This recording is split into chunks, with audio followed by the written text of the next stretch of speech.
So in the first screen here, we have the two height sensor bars. These are always reading the position of the height sensors. We'll usually want to run these somewhere in the green. We don't want to get too much to the yellow or red. Cycling through to the next screen. In the top left corner here, we have the park position, which when you press it, it will completely level the header out. It'll lift up both wings, and it will also lift up both gauge wheels.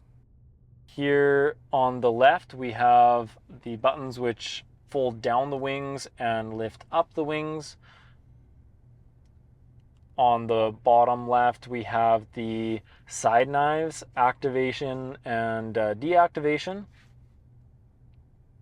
In the top right, we have some working lights. Here in the bottom right, we have the auto mode. That will activate the auto header height control for the wings of the header. And the second one up here, we have automatic headland mode. This will automatically level out the header when we are at the headlands and turn around. Cycling through to the next screen. At the top left here, we have the displayed sickle movements per minute. That's important. It'll be displayed here anytime that the header is running, and we need that in order for the header to allow belt movement to occur.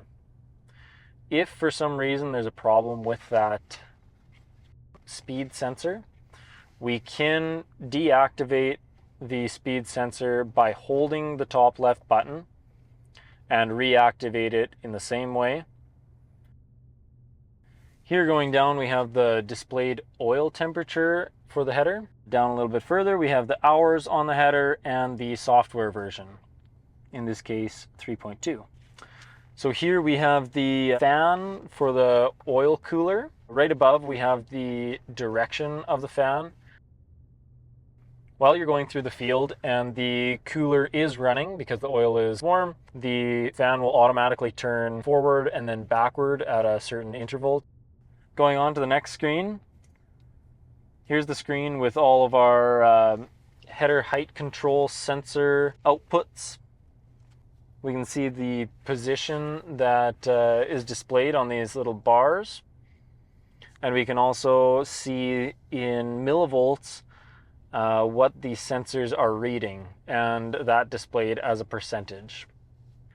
If necessary, we can also toggle through to one sensor and disable a height sensor if it's necessary at some point for diagnostic purposes, or in case a repair is unable to be done at the moment.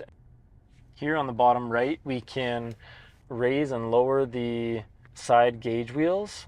This is both on the right side and the left side, according to the monitor. If we end up going through the field and the wing is at the maximum point up or the maximum point down, we may get this error message displayed in the center. This isn't really a problem for normal operation, and the header will compensate for that.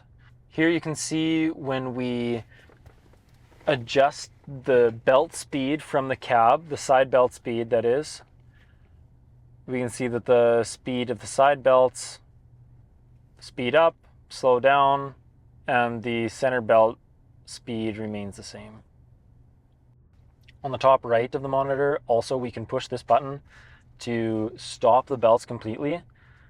Here you can see they're turning fine. We push the button and they can stop.